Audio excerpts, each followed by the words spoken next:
when you go to the ICA and you see a turn like that in the entire show, it means that the market is turning and everybody's starting to understand.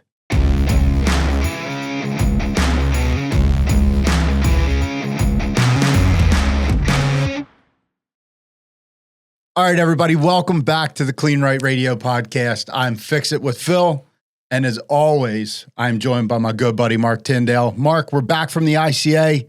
How you feel? Well, after recovery from the ICA, I'm super excited. I mean, it was a busy week for us. Yes.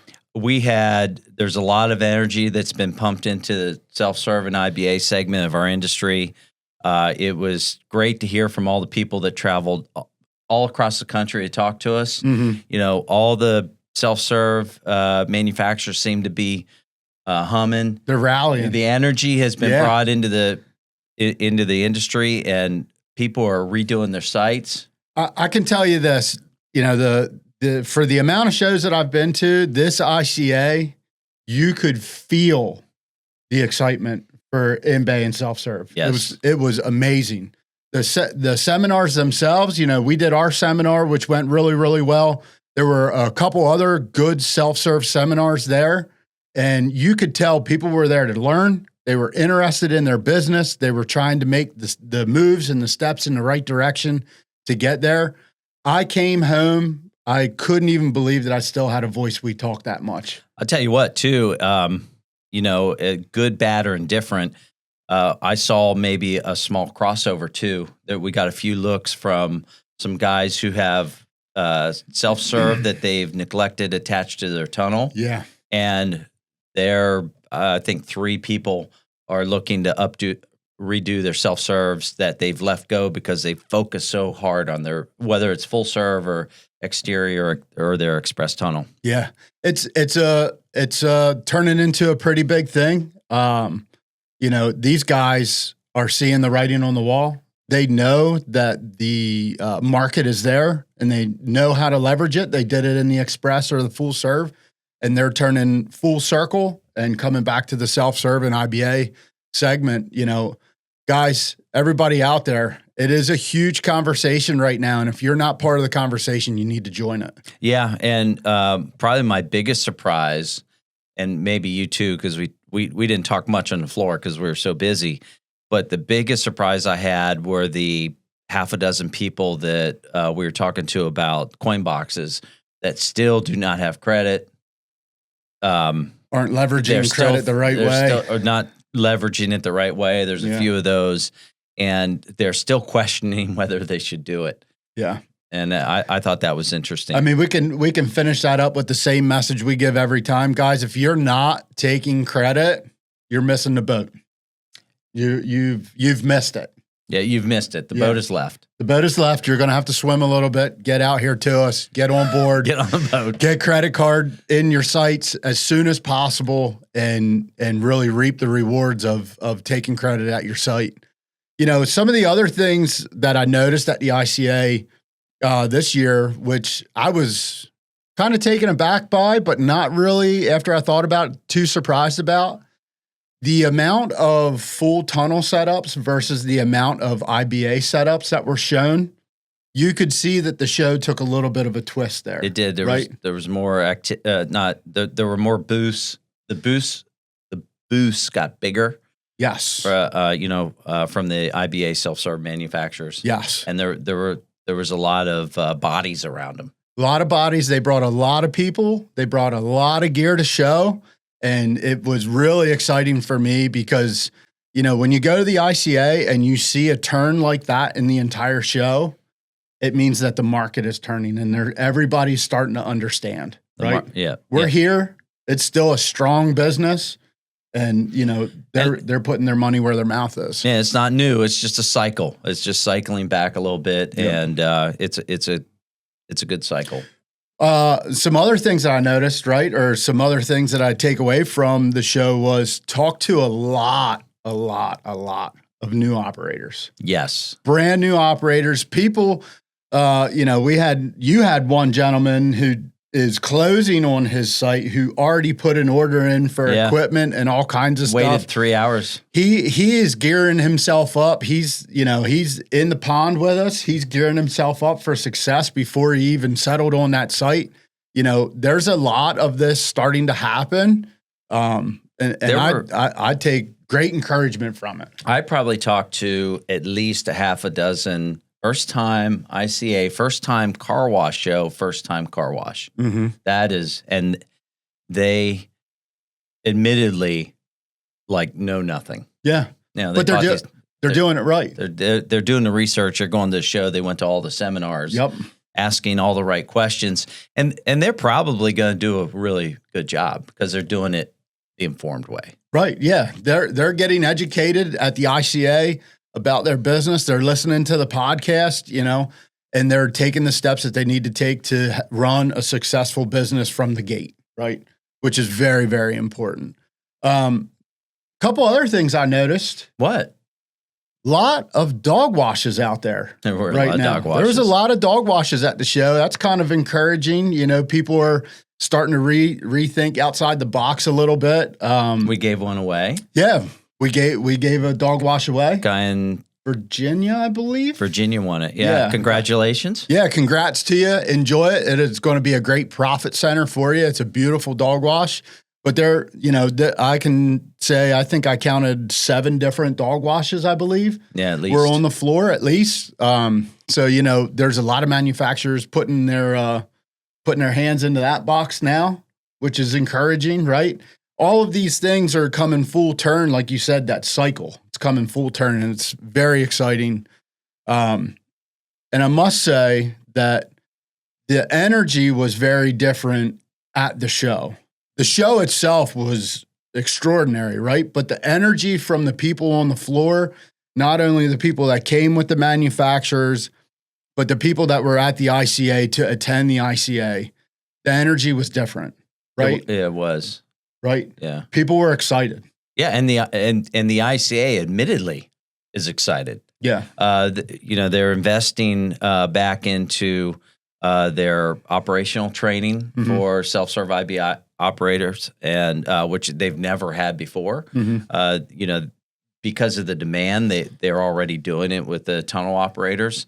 I think you're going to start seeing more. And we did a little seminar on the difference between single site, multi-site, and enterprise operators at the show, which I thought it went pretty well. People got it, and you're starting to see these.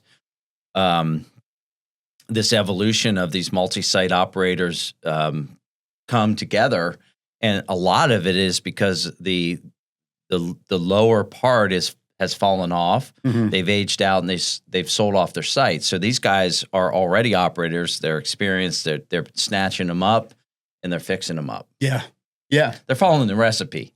Yeah, yeah, yeah. The recipe that's been laid out by Express. Right. Yeah. And by, other markets that we watch, right? Other operators that have done it, and they're just rinsing and repeating that same thing. Right. So it's, again, extremely, extremely encouraging. It has just been, this ICA has been a wild ride.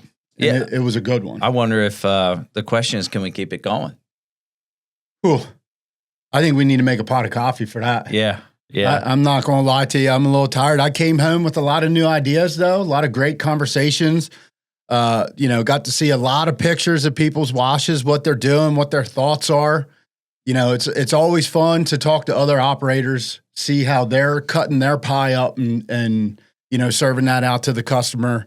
And it is just such an interesting take to come back from the ICA with new ideas, new thoughts, and the great part is we have a pretty big sandbox to play in. Yeah, and I know you did this because I was involved in it a little bit, is watching even experienced operators come to the floor, and then they actually want to buy something. We were selling stuff right there. Mm-hmm. And you talk to them a little bit, you question them, and I know you got a really experienced operator to really stick his toe into hey, maybe it's time to stop accepting quarters. Yeah. And he did it.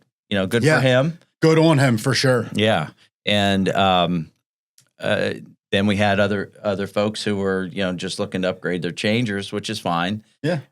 But there's definitely a shift. Self-serve is going to be a slower shift, but it is definitely going in the right direction. Yeah, I think there's nothing wrong with being a little business wary or really questioning yourself if it's the right move or not. But if you're considering it, then it's probably the right move. You're just scared to do it, right? Yeah. So sometimes it's a little nerve-wracking, but sometimes you just got to jump in. I had more people this year, and it was funny because they were kind of really dug in.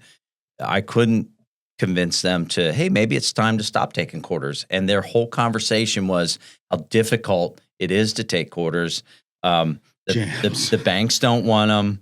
They're weighing and bagging them at X amount. Maybe Brinks is coming to pick them up. And, I always pose the question. I was like, are you and they feel like they have to do it. Yeah. And I say, I know that you don't have to do it. And Me too. They don't necessarily believe me.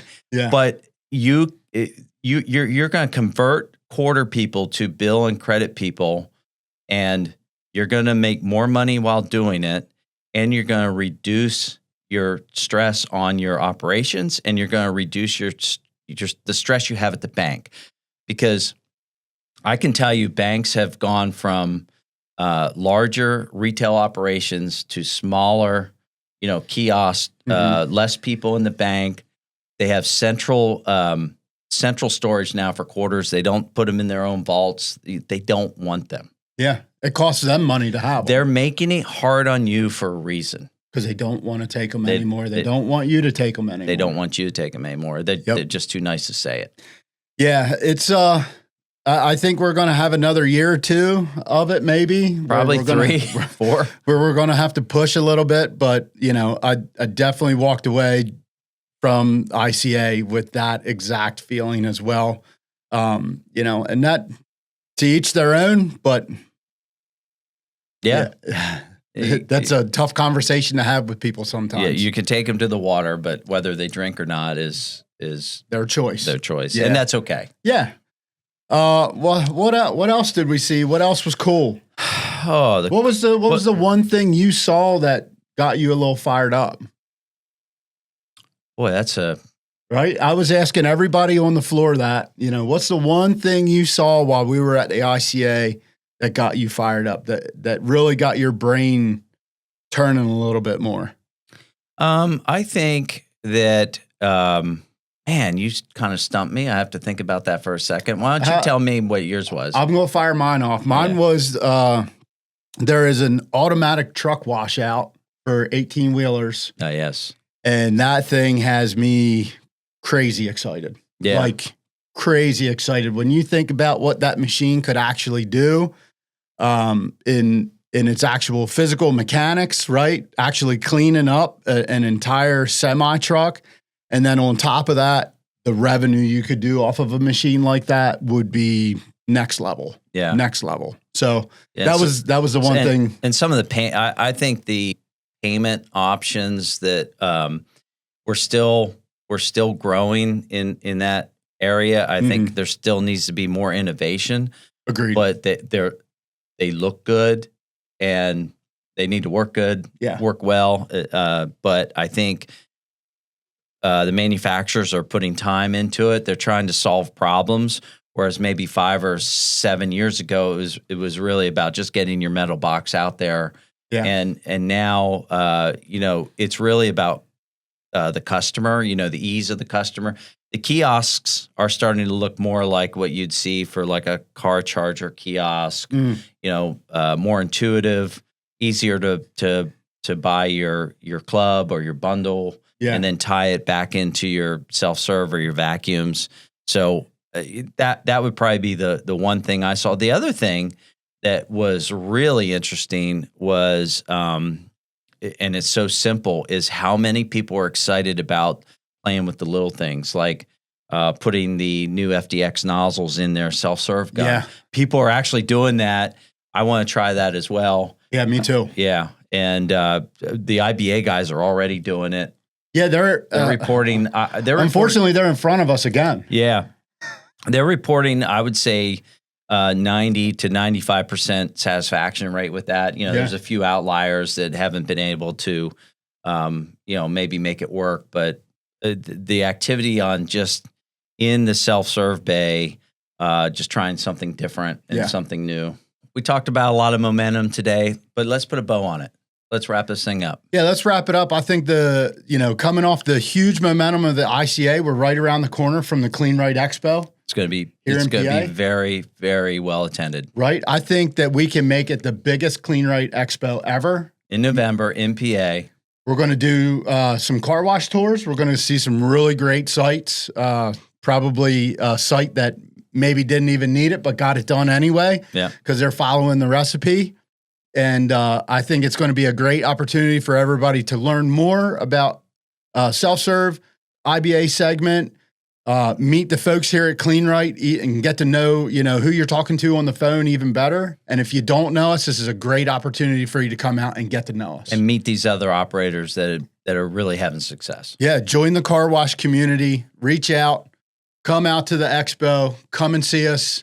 Until next time, thanks for tuning in to the Kleen-Rite Radio podcast. All right, see ya.